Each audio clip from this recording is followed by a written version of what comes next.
चलिए अब देखते हैं हम लोग कॉम्बिनेशन ऑफ थिन लेंसेस। इसमें दो केस आते हैं। पहला केस हुआ थिन लेंस इन कांटेक्ट। बस यही आपका सिलेबस में दिया है, लेकिन न्यूमेरिकल करने के लिए वो कुछ भी दे सकते हैं। अच्छा, तो suppose a number of lenses are in contact. हमारा ऑब्जेक्टिव क्या है बताओ? To find out the effective focal length of the combination. ठीक है, तो कैसे करें? To find F equivalent. Suppose ये दो लेंस दिया गया है F1 एंड F2 और आपको इक्विवेलेंट फोकल लेंथ निकालना है। हम इसको दो अलग अलग तरीके से निकाल सकते हैं। चलो इसे करते हैं। फर्स्ट मेथड, जिसमें आपको समझने के लिए आसान होगा, आप वो कर लेना। सपोज ये हुआ एक लेंस, इसके साथ कोई दूसरा लेंस कांटेक्ट में है, ऐसा करके है। ठीक है, अब मान लो कि इसका फोकल लेंथ F1 है, इसका F2 है। अभी हमें इसका कॉम्बिनेशन का फोकल लेंथ पता करना है। तो lenses are in contact, मतलब maintaining remember lenses are in contact with common principal axis,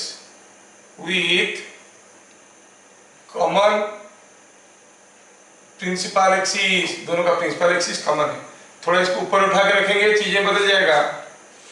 ठीक है, थोड़ा सा अगर इसको प्रिंसिपल एक्सिस से ऊपर उठा के रखेंगे वाले को, मान लो ये यहाँ पे, दूसरा वाला यहाँ पे, दूसरे वाले का प्रिंसिपल एक्सिस यहाँ पे, things will be totally different.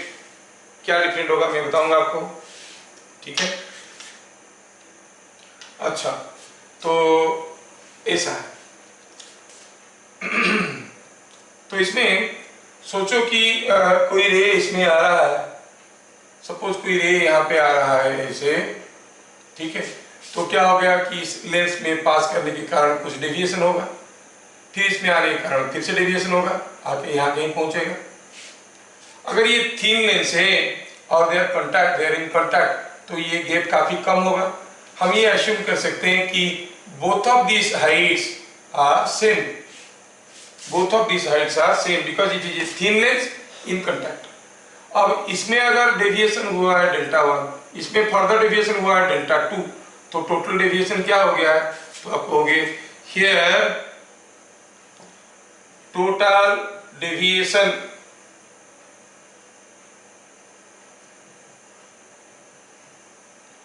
Delta total is equal to Δ1 plus Δ2। Δ1 क्या है? Deviation in first lens. Δ2 क्या है? Deviation in second lens.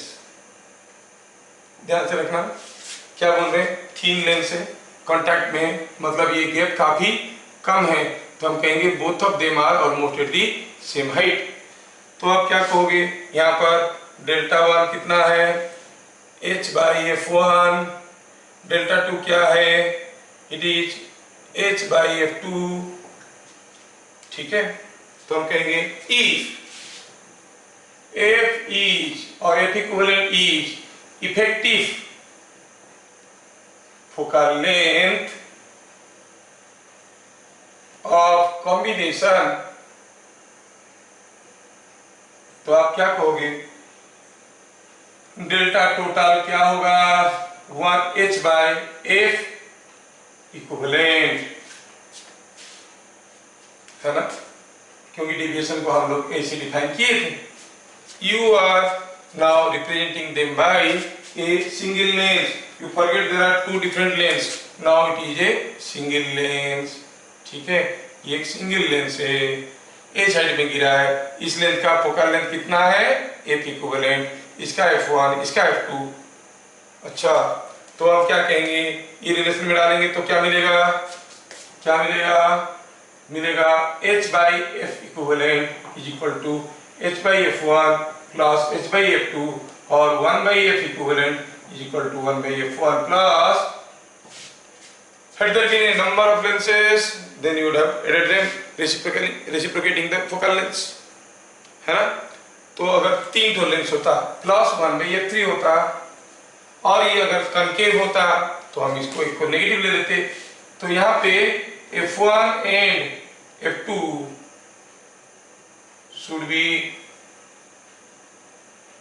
should be taken with proper sign।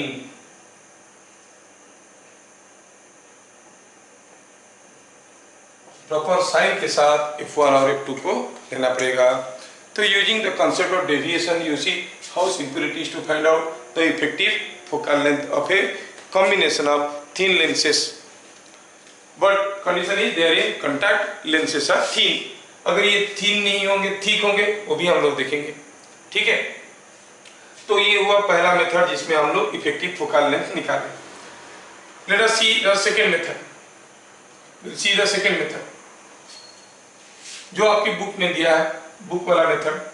हमें क्या निकालना है यहाँ पर? Find the effective focal length of the arrangement. Now we go for the second method. क्या है? ये हो गया एक लेंस, ये हो गया दूसरा लेंस, ठीक है।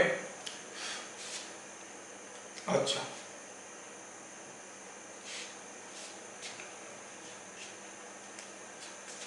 अच्छा तो कैसे करेंगे?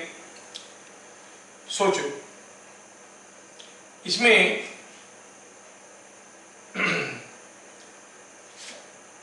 सेकेंड मेथड देखेंगे। When object is at distance u, let the image after refraction in first lens forms at distance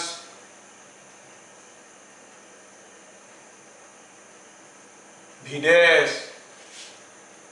हम क्या कहेंगे? 1/v dash minus 1/u is equal to 1/f1। The image of first lens behaves as object for second lens। Second lens का object जैसे behave करता है, ठीक है। Let final image forms at distance B. तो इसको हम इक्वेशन 1 कहेंगे। सेकेंड लेंस का फोकल लेंथ f2 है, इसका जो इमेज फॉर्मेशन हुआ है v डैश डिस्टेंस में, now that is behaving as the object. तो क्या कहेंगे? 1/v माइनस 1/v डैश, ठीक है ना, is equal to 1/f2। You call it equation number 2। Now adding equation 1 and 2, equation 1 plus equation 2 क्या दे रहा है देखो तो, इट इज 1/v डैश, उधर माइनस 1/v डैश कैंसिल हो गया, क्या मिलेगा? 1/v minus 1/u is equal to 1/f equivalent, ठीक है। 1/f equivalent. f इक्विवेलेंट क्या है? f equivalent is combination of ये, अच्छा इसको ऐसे लिखो 1/v minus 1/u is equal to क्या हो गया इधर? 1/f1 plus 1/f2। But what is 1/v minus 1/u? अगर u है position of the object and v is final position of the image, then 1/v minus 1/u क्या होगा? It is 1/f equivalent for the equivalent lens. Equivalent lens के लिए अगर u हो गया initial position of the object and v हो गया final position of the image, तो हम क्या कहेंगे 1 by v minus 1 by u is 1 by f equivalent, that is 1 by f1 plus 1 by f2. Same thing, using deviation formula or using length formula, you are calculating, you are getting the effective focal length is 1 by f1 plus 1 by f2. ठीक है, तो इसमें ढेर सारे cases आते हैं। Case 1 में हम लोग देख रहे हैं थिन लेंसेस इज कॉन्टैक्ट, फिर देखेंगे थिक लेंसेस, फिर देखेंगे lenses not in contact with certain separation from each other. लेकिन thin lenses in contact is in your board syllabus, बाकी कोई चीज़ जो है बोर्ड में आता नहीं है, हम लोग कर लेंगे उसको। ठीक है, वो जेई में आता है, जेई के लिए जरूरत पड़ता है। ठीक है, चलिए अभी भी जो हम लोग देखे ये चीज, इसमें से क्या क्या चीज इंपॉर्टेंट निकल के आता है। यहाँ पर 2 पॉइंट को ध्यान देना, एक हुआ थिन लेंसेस, है ना, दूसरा हुआ इन कॉन्टैक्ट, तीसरा हुआ विथ कॉमन प्रिंसिपल एक्सिस। जब थिन नहीं रहेगा या फिर कॉन्टैक्ट में नहीं रहेंगे या फिर प्रिंसिपल एक्सिस डिफरेंट रहेंगे तो cases will change, we shall see all those cases. तो 1 by 1 देखना शुरू करते हैं। पहले in general facts revealed, the facts coming out of it. Number 1, we have seen for thin lenses in contact with common principal axis,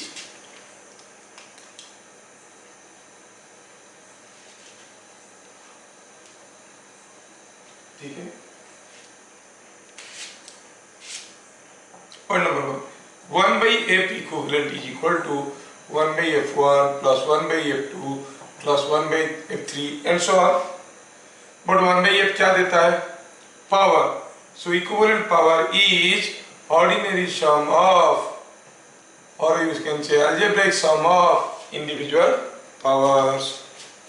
कोई power positive होगा, कोई negative होगा, अकॉर्डिंगली सारे को जोड़ना है, algebraic sum। पर अगर कन्वर्जिंग लेंसेस है तो सारे पावर पॉजिटिव आएंगे। मान लो सेकेंड लेंस इज डाइवर्जिंग और concave lens, in that case power will be negative here, P1 minus P2 plus P3 and so on। ये चीज हमें समझ में आया कि the equivalent power of the combination is algebraic sum of individual powers. Point number 2, देखिए अगर ये पहला लेंस है, फोकल लेंथ f1 है, ऑब्जेक्ट रहा u में, इमेज रहा v डैश में। For the second lens object is at v dash and final image is at v। तो पहला लेंस का मैग्निफिकेशन क्या रहा? v dash by u। Second lens का मैग्निफिकेशन क्या रहा? v dash by v dash, है ना। तो हम क्या कहेंगे? Overall magnification is equal to m, overall m, that is equal to v by u। what is that again? v by v dash into v dash by u। क्या मिला? it is m1 m2। कहने का मतलब ये हुआ where m1 is magnification in first lens, m2 is magnification in second lens, है ना। तो अगर ऑब्जेक्ट का पोजीशन फिक्स रहेगा, ऑब्जेक्ट का पोजीशन फिक्स रहेगा और लेंस का पोजीशन भी फिक्स्ड है। पहला लेंस के लिए मैग्निफिकेशन M1 हुआ, पहला को निकालो, दूसरे को रख लो, मैग्निफिकेशन M2 हुआ, दोनों को रख लो, it will be M1 into M2, 3 रखें तो M1 into M2 into M3, है ना। मतलब अगर हम कोई एक ऑब्जेक्ट लिए, इसी पोजीशन में एक लेंस को रखे, मैग्निफिकेशन M1 हुआ, दूसरे को रखे M2 हुआ, दोनों को रखे M1 इंटू M2 होगा मैग्निफिकेशन। ये आपको समझ में आना चाहिए। 2 पॉइंट देख लिए हम लोग। Point number 3, note point number 3।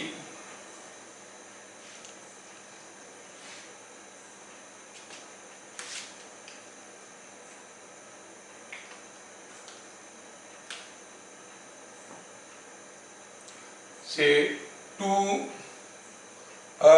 convex lens are in contact,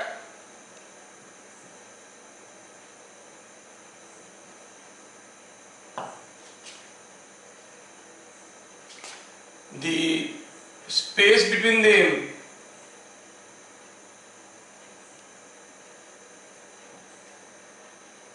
is filled with water. Suppose हम कहेंगे ये हुआ एक कन्वेक्स लेंस जिसका रेडियस है R, ठीक है, और ये दूसरा कन्वेक्स लेंस जिसका रेडियस क्या है, मान लो इसका R1 है, इसका R2 है, और इन दोनों का जो बीच में जो स्पेस रह गया, that space is now filled with water. Now here is water. So ये दोनों हो गए ग्लास का, और ये क्या हो गया, वाटर, है ना।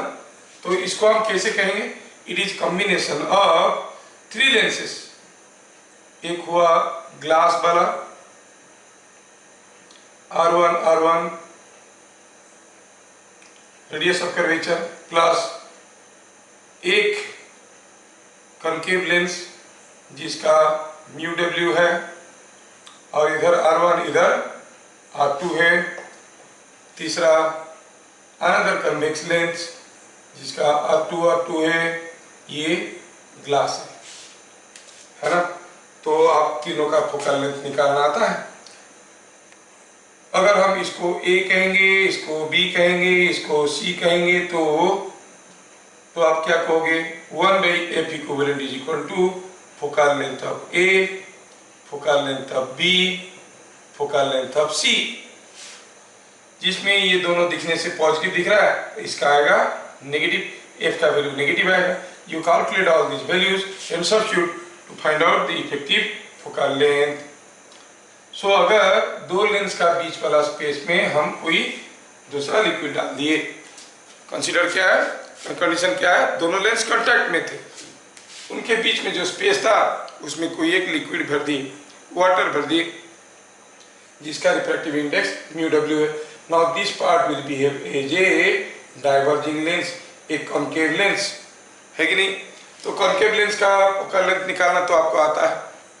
इधर R1 है क्योंकि इसके साथ है, इधर R2 है क्योंकि इसके साथ है, ये हाँ, ये R1 है, ये वाला सरफेस R1 है, ये R2 है, ये वाला सरफेस R2 है।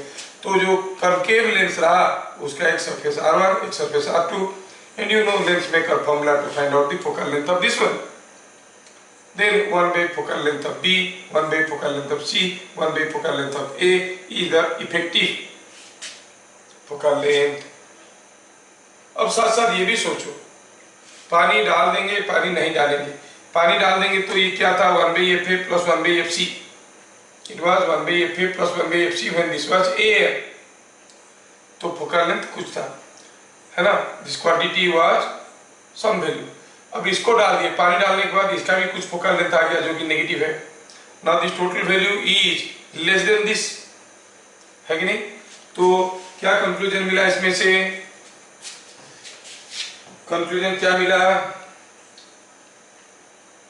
कि अगर हम कहेंगे ये नंबर 4 में, अगर ये 2 लेंस है, 2 लेंस कांटेक्ट में है, ठीक है ना, और इसका फोकल लेंथ F1, इसका F2, इक्विवेलेंट फोकल लेंथ ऐसा है।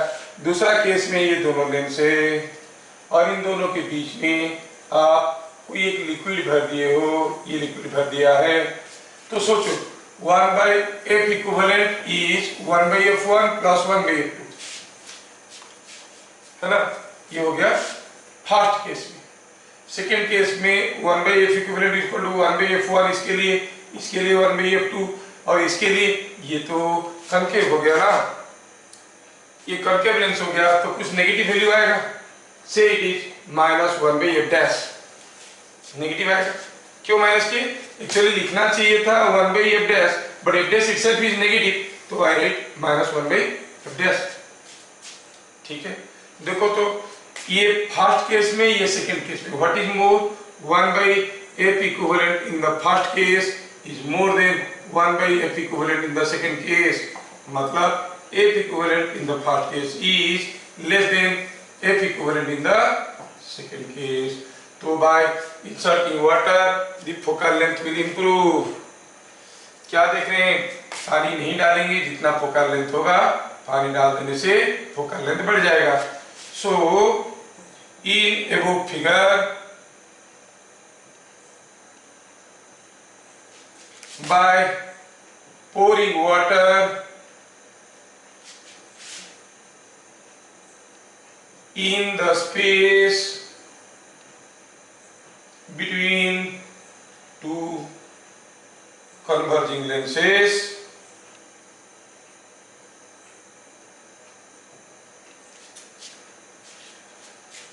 the effective focal length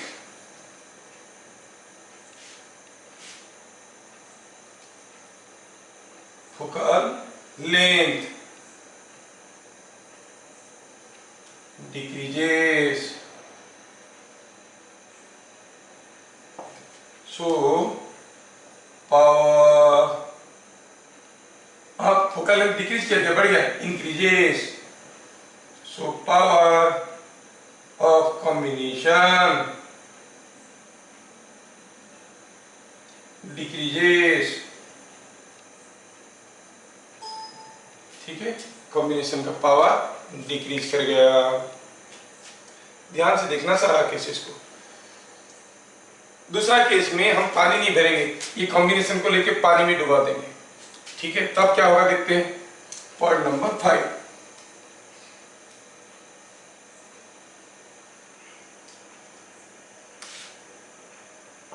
point number 5,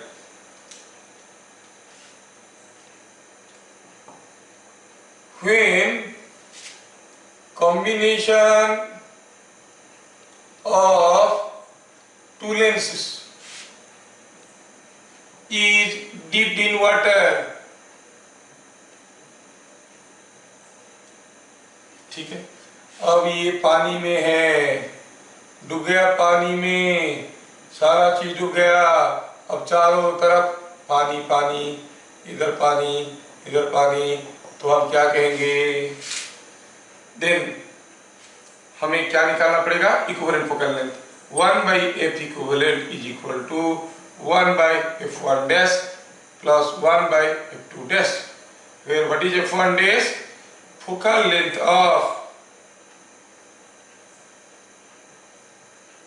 first lens when dipped in water,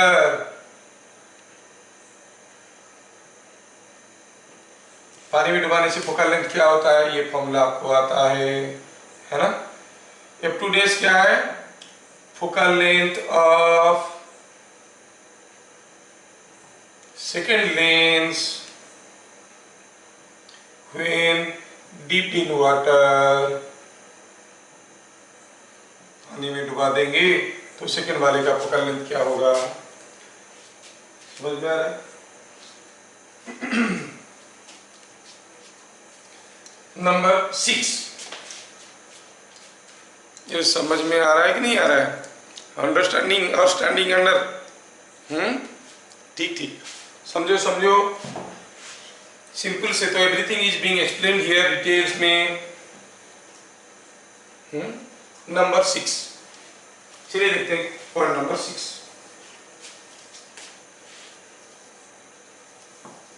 point number 6 में हम देखेंगे कटिंग ऑफ लेंस।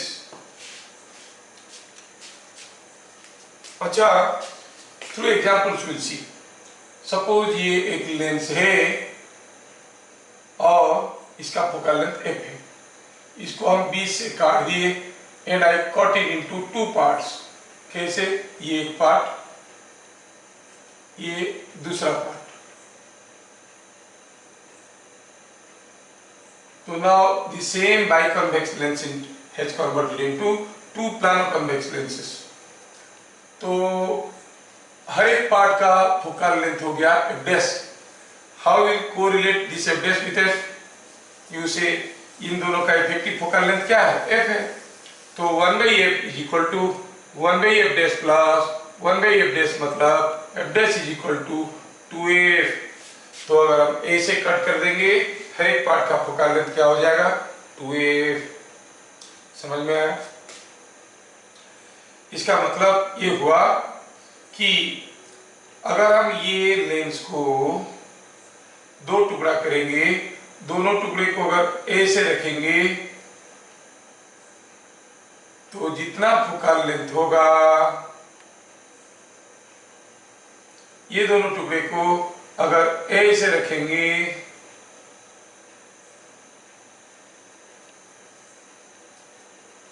उतना ही फोकल लेंथ होगा। ये अगर f है, ये f/2 सॉरी ये 2f इफेक्टिवली हुआ f, ये भी 2f इफेक्टिवली हुआ f। फिगर से समझ में आना चाहिए। अच्छा, दूसरा हुआ, सपोज हम कहेंगे कोई लेंस को हम 4 टुकड़ा करते हैं।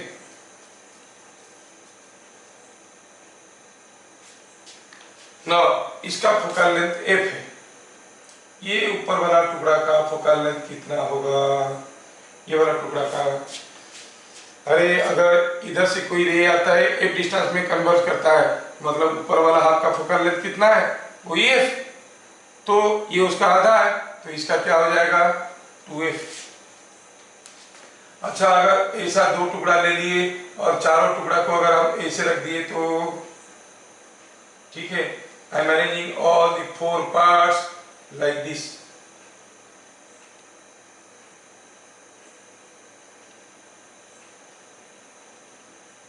अब इफेक्टिव फोकल लेंथ क्या होगा?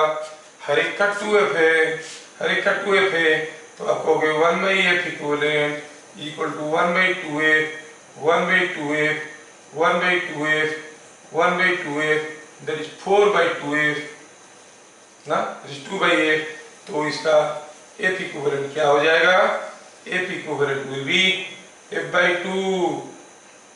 ठीक है, इसका अगर f इक्विवेलेंट निकालेंगे, f equivalent will be equal to f/2।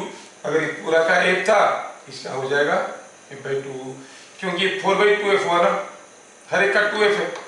4/2f is 2/f, 2/f का f इक्विवेलेंट हो गया f/2। समझ में आ रहा है? तो हर एक पार्ट का फोकल लेंथ अगर आपको इंडिविजुअली मालूम है तो आप निकाल सकते हो क्या? Effective focal length. लेकिन और एक चीज को भी ध्यान रखना। सपोज बीट नंबर 3 में जाएंगे।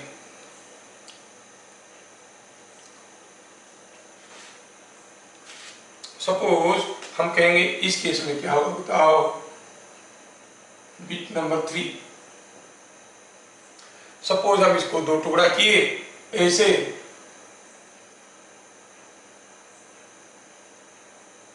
और इसका फोकल लेंथ f था। ऑब्वियसली ऊपर वाले पार्ट का फोकल लेंथ क्या होगा? 2 टुकड़ा किए हैं, cut along the principal axis, तो इसका भी फोकल लेंथ f ही तो होगा। इसका मतलब हुआ अगर ऐसा 2 टुकड़ा को हम ऐसे अगल बगल रख देते हैं तो क्या होगा? कोई रे आएगा, इसमें कन्वर्ज करने की कोशिश करेगा, इसमें भी कन्वर्ज करने की कोशिश करेगा। So both of them are converging lenses. तो 1/f इक्विवेलेंट क्या हो जाएगा? इसका भी f है, इसका भी f है, तो it is 1/f plus 1/f और F equivalent is equal to क्या हो गया, F/2। ठीक है, सपोज हम केस बदल देते हैं। अब यही दो टुकड़े को रखेंगे विथ कॉमन प्रिंसिपल एक्सिस, लेकिन थोड़ा हम इसमें फेरबदल करते हैं, प्रिंसिपल एक्सिस में ही फेरबदल करते हैं। ये हो गया एक पार्ट और दूसरे पार्ट को मान लो ए ऐसे रख लिए। अब सोचो तो कोई रे ऐसे आएगा, इसमें कन्वर्ज करेगा। आप जानते हो यहाँ पर रे आने से ऊपर की तरफ बेंड हो रहा था, यहाँ पर आने से नीचे की तरफ बेंड हो रहा था, तो यहाँ से कोई रे आएगा नीचे की तरफ बेंड होगा, इसमें आएगा फिर ऊपर की तरफ बेंड होगा, मतलब इसमें जितना डिविएशन होगा इसमें उल्टा डिविएशन होगा। उल्टा डिविएशन हुआ मतलब क्या हो जाएगा, आप कहोगे ये इसका फोकल लेंथ को हम लोग, मतलब ये आया कन्वर्ज कर रहा है और ये डाइवर्ज कर रहा है, तो हम कहेंगे इसका फोकल लेंथ अगर एफ हुआ, इसका फोकल लेंथ होगा -1/f। क्यों? क्योंकि ये पार्ट जो है रे को कन्वर्ज करवाने की कोशिश कर रहा है, ये पार्ट डाइवर्ज करवाने की कोशिश कर रहा है। It is as good as two prisms kept like this. How they are looking like? They are looking like a slab because the two surfaces are looking parallel। तो इसमें भी क्या हो जाएगा, 1/f equivalent is equal to 1/f minus plus 1/-f। कितना हो गया, 0। तो f equivalent क्या हो गया, infinity। तो हम क्या कहेंगे, it behaves as a slab। It behaves as a slab। Combination behaves is a slab। ठीक है, now we shall see thin lenses in contact but not maintaining common principal axis। ठीक है, तो ये तो आप लोग लिख लिए होंगे, इसको मैं मिटाता हूं अभी। Point number 7,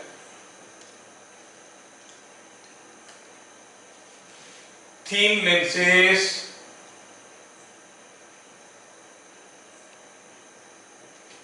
in contact with different principal axis। मैं कोई केस लेता हूं, सपोज हम कहेंगे ये कोई एक लेंस है, इसका फोकल लेंथ है f1। ये कोई एक दूसरा लेंस है, इसका फोकल लेंथ है f2। ठीक है, अब होगा क्या, ये ऊपर वाले का ये principal axis of the first one, ये हो गया principal axis of the second one. थोड़ा समझाने के लिए मैं फिगर और थोड़ा बड़ा कर देता हूं। यस, नाउ ऐसा है, दे आर इन कांटेक्ट, बीच में गैप नहीं है, दे आर इन कांटेक्ट। मैं खाली समझाने के लिए छोटा सा एक गैप मेंटेन किया हूं। ऐसा दोनों केस में I want to know how many images will form. Images will be formed at the point of convergences. Suppose यहां से कोई रे आया, ठीक है, थोड़ा ध्यान से देखो, यहां पर कोई रे आया, कहां पे कन्वर्ज करेगा, इट इज डिस्टेंस f2 है ना। यहां पे रे आया, it will converge eight A point somewhere. हाँ, मैं पूरा रीजन को डिवाइड करता हूं नंबर ऑफ सेगमेंट में, ठीक है, विथ डिफरेंट प्रिंसिपल एक्सिस। ये पूरा रीजन को मैं डिवाइड करता हूं ऐसे। ये हुआ एक,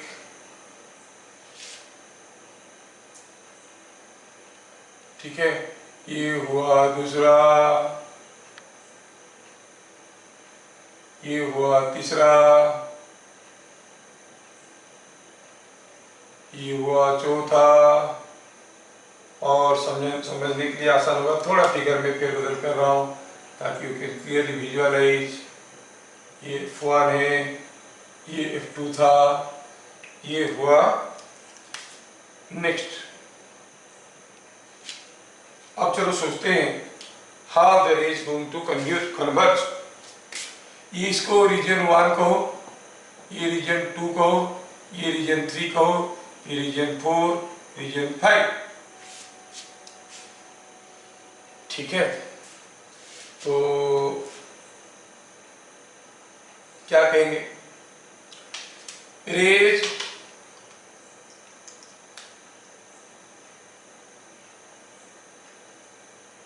थ्रू रीजन 1 फोकल लेंथ क्या रहेगा? Focal length F is equal to F2 region 1 में आएगा, F2 में कन्वर्ट करेगा क्योंकि इसी से रिफ्रैक्शन हो रहा है। Passing through region 2 1 by focal length क्या होगा? ये पार्ट भी कन्वर्ट कर रहा है, ये पार्ट भी, ये प्रिंसिपल एक्सिस से ऊपर है, ये भी कन्वर्ट कर रहा है। 1 by F1 plus 1 by F2।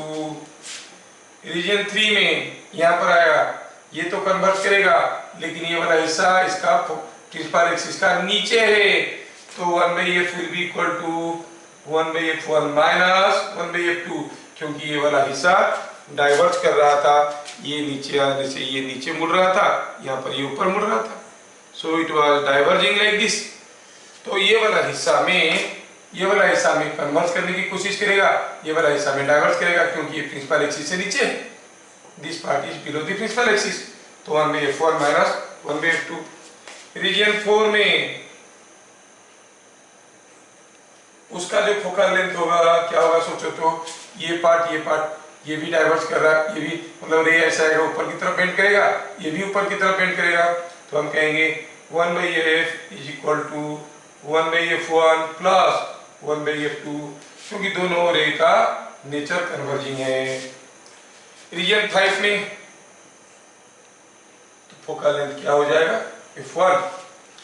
So you see how many different focal lengths you are getting.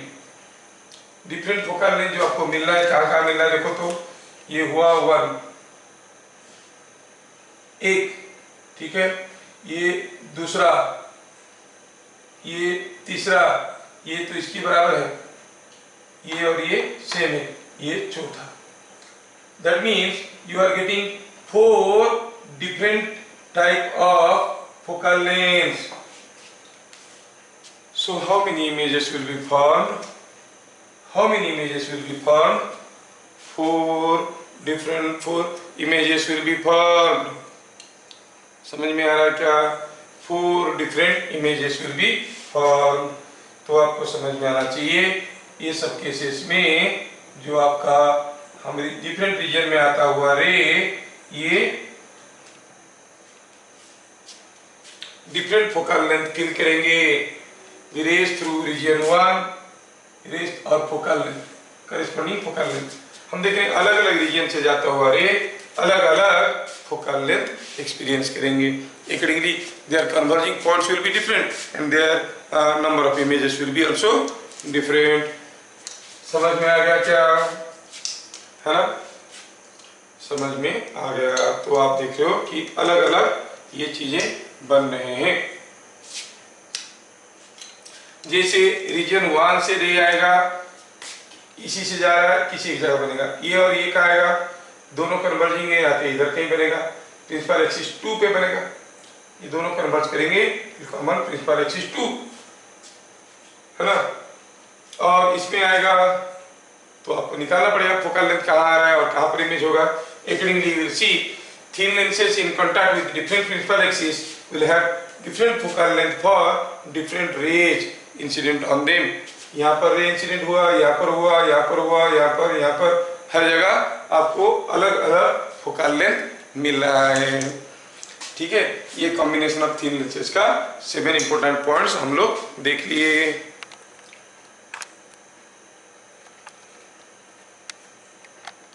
Suppose we see a typical case here. Just see. Supposing here is a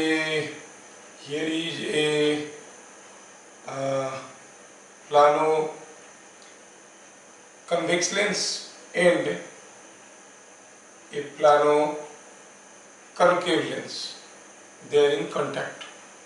Suppose I say the radius of curvature of this part is r और इसका refractive index है मान लो mu B और इसका refractive index है mu ए। ठीक है, ये एक स्लैब है जो ऐसा शेप का है। फाइंड, तो इसमें चलो निकालते हैं पहले what will be the effective focal length. There are two lenses in contact for the plano convex lens। आप कहोगे 1/f1, ठीक है, एफ ए पहले वाला को ए कहेंगे, दूसरे वाले को बी कहेंगे, इज इक्वल टू फॉर्मूला क्या था आपको याद होगा, म्यू ए माइनस 1/1, ये दोनों तब ए है, ठीक है, म्यू ए minus 1/1 whole into 1/r1 minus 1/r2, length maker formula सबको याद है, so it is mu A minus 1 into 1/r1, इसका रेडियस क्या है इनफाइनाइट, तो हो गया 1/इनफाइनाइट, इसका रेडियस क्या है minus r, so it is coming out to be mu A minus 1/r। ये हो गया for the plano convex lens. For the plano concave lens, मतलब दूसरा वाला, for the right side part of the lens और the combination, ये part के लिए आप क्या कहोगे, 1/fb is equal to mu b minus 1/1 into 1/r1 minus 1/r2। Value डालें और थोड़ा सिंप्लीफाई करें,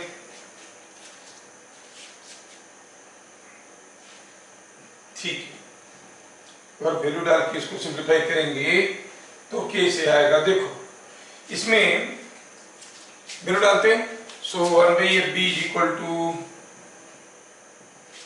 mu B minus 1 whole into 1/r1, 1/r1, इसके लिए r1 क्या होगा, r होगा, नेगेटिव होगा, 1/-r माइनस ये वाला 1/infinity, so it is coming mu b minus 1/r with a minus sign, ठीक है, with a minus sign। चलो इफेक्टिव फोकल लेंथ निकालते हैं। These are two lenses in contact, there are two thin lenses in contact, तो 1/f equivalent is equal to 1/f1 plus 1/f2। 1/f1 क्या निकला था, mu A minus 1/r, और 1/f2 क्या निकला था, minus mu B minus 1/r। Simplify करें, क्या आ रहा है, mu A minus mu B by R, है ना, इसका मतलब equivalent focal length is R A by mu A minus mu B. ये हो गया इफेक्टिव फोकल लेंथ। क्या कंक्लूजन मिल रहा है इसमें से, मिला कि if mu A is greater than mu B, mu A is greater than mu B, मतलब क्या कहोगे आप, कन्वर्जिंग वाला लेंस का रिफ्रैक्टिव इंडेक्स ज्यादा है, तो ज्यादा कन्वर्ज हो रहा है, रिफ्रैक्टिव इंडेक्स ज्यादा होगा तो ज्यादा कन्वर्ज करेगा, ज्यादा है तो आप क्या कहोगे, F equivalent is positive, combination is converging, and if mu A is less than mu B, मतलब डाइवर्जिंग वाले का रिफ्रैक्टिव इंडेक्स ज्यादा है, जितना ज्यादा रिफ्रैक्टिव इंडेक्स होगा उतना ज्यादा वो रिफ्रैक्ट करेगा, तो इसमें कम कन्वर्ज हुआ, इसमें ज्यादा डाइवर्ज हुआ, सोचो म्यू बी इज मोर, तो ये क्वांटिटी क्या हो गया, F equivalent is negative, combination is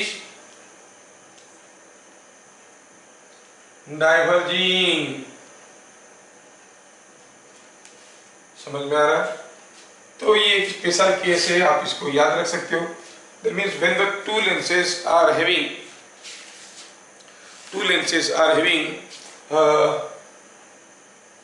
different refractive indices, तो you can go like this. समझ में आया? लेकिन इसके पीछे मैं बेसिक सेंस क्या देना चाहता था, बेसिक सेंस ये मैं देना चाहता था कि जिसका रिफ्रैक्टिव इंडेक्स ज़्यादा है वो अपना काम ज़्यादा करेगा। रिफ्रैक्टिव इंडेक्स ज़्यादा होने से ज़्यादा रिफ्रैक्शन होगा। ये कन्वर्जिंग है, म्यू ए ज़्यादा है तो बहुत ज़्यादा कन्वर्ज करेगा। ये डाइवर्जिंग है, म्यू बी कम है तो कम डाइवर्ज करेगा। Overall things will be, rays will be converging. So mu a ज़्यादा हुआ तो it will behave as a converging lens. Mu B ज़्यादा हुआ तो it will behave as a diverging lens. समझ में आया? Keeping all this basic concepts in mind, ये तो सारा हम कैलकुलेशन करके देख लिए। अगर आपको ये सब चीजें समझ में आ गया है तो एक छोटा सा केस बनाओ। तो सपोज ये समझ में आ गया, ये मिटाता हूं मैं just for sake of example. मान लो कि मैं आपको ऐसा दो लेंस देता हूं, ये है लेंस, ये बाइकन्वेक्स लेंस, ठीक है। क्या दिया है? दिया है कि रेडियस ऑफ कर्वेचर हर जगह बराबर है, यहाँ पे बराबर है। इसका रिफ्रैक्टिव इंडेक्स म्यू बी है, इसका रिफ्रैक्टिव इंडेक्स म्यू ए है। तो आप क्या कहोगे? दोनों ये बाइकन्वेक्स, ये बाइकनकेव, रेडियस ऑफ कर्वेचर बराबर है। तो इसका मतलब ये हुआ कि अगर mu A is greater than mu B, combination क्या है? कॉम्बिनेशन इज कन्वर्जिंग और डाइवर्जिंग। इसका कन्वर्जिंग टेंडेंसी ज्यादा है, डाइवर्जिंग टेंडेंसी कम है। Combination is converging. और अगर mu B is less than mu A, combination is diverging. आपको निकालने की जरूरत नहीं है। समझ में आ गया? इसे ही अगर दिया है कोई भी केस में हम लोग बहुत ही आसानी से कर सकते हैं, ठीक है। ऐसे ही हम लोग कर सकते हैं।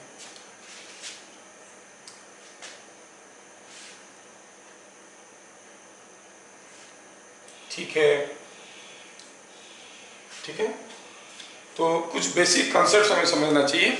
जिसका म्यू ज़्यादा होगा वो ज़्यादा रिफ्रैक्ट करवाएगा। अगर कन्वर्जिंग लेंस का म्यू ज़्यादा है, ज़्यादा कन्वर्ज करवाएगा। डाइवर्जिंग लेंस का म्यू ज़्यादा है, वो ज़्यादा डाइवर्ज करवाएगा। अकॉर्डिंगली कम जो कॉम्बिनेशन होगा। और अगर म्यू ए म्यू बी बराबर हो गया तो क्या होगा? ये जितना कन्वर्ज करवाएगा ये उतना ही डाइवर्ज करवाएगा, है नहीं? तो हम अगर कहेंगे mu A is equal to mu B, तो ये कॉम्बिनेशन कैसे बिहेव करेगा? Combination behaves as a slab। समझ में आना? इसीलिए आप जो सन गगल्स पहनते हो वो भी कर्व सरफेस है। हम बोले कि कोई भी रिफ्रैक्टिंग सरफेस का, रिफ्रैक्टिंग ट्रांसपेरेंट मीडियम का एक सरफेस अगर स्फेरिकल रहेगा तो हम उसको लेंस कहेंगे। अरे उसका तो रहता है, लेकिन उसमें रहता है कैसा है? ऐसा है। ये हुआ एक तरफ का रेडियस ऑफ कर्वेचर जो आप लेते हो, फोटोक्रोमेटिक गॉगल्स लेते हो, उसमें दोनों पार्ट का रेडियस ऑफ कर्वेचर को बराबर लिया जाता है। तो उसमें क्या होगा? कोई लेंस इफेक्ट नहीं मिलेगा, that will behave as a slab. अच्छे कंपनी में जाओगे ये दोनों बराबर रहेंगे।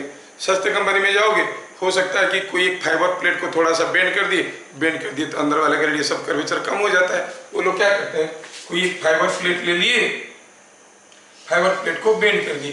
बेंड कर देने से ऑब्वियसली जो अंदर वाला पार्ट है उसका रेडियस कम हो जाता है, बाहर वाला का ज़्यादा आ जाता है, तो थोड़ा सा पावर रह जाता है। तो काफ़ी समय पहनने के बाद आंखों में दिक्कत आता है। जबकि कॉस्टली कोई गॉगल्स में जाओगे दोनों का रेडियस ऑफ कर्वेचर बराबर रहता है। ये एक रीजन नहीं, और भी बहुत सारे रीजन रहते हैं। उसमें पोलराइड्स कैसे रहते हैं उसके अंदर, वो भी डिपेंड करता है। तो इसमें हम देखेंगे कि दोनों का रेडियस ऑफ कर्वेचर बराबर होने से that will behave as a slab, it will have no power, तो ये आंखों में कोई दिक्कत नहीं करने वाला। ठीक है, तो सस्ता वाला चश्मा लेने में, कॉस्टली वाला चश्मा लेने में ये भी एक अंतर होता है। ठीक है, और कभी कभार तो ये बोर्ड में पूछ भी लेते हैं, क्यों वो तो जो कोई सन गगल्स होता है वो भी तो एक सरफेस उसका कॉर्ड रहता है, तो उसमें लेंस इफेक्ट क्यों नहीं आता है, उसका पावर क्यों नहीं आता है? तो रीजन इज दैट क्योंकि दोनों सरफेस का बराबर रेडियस रहता है, तो that behaves as a slab. ठीक है।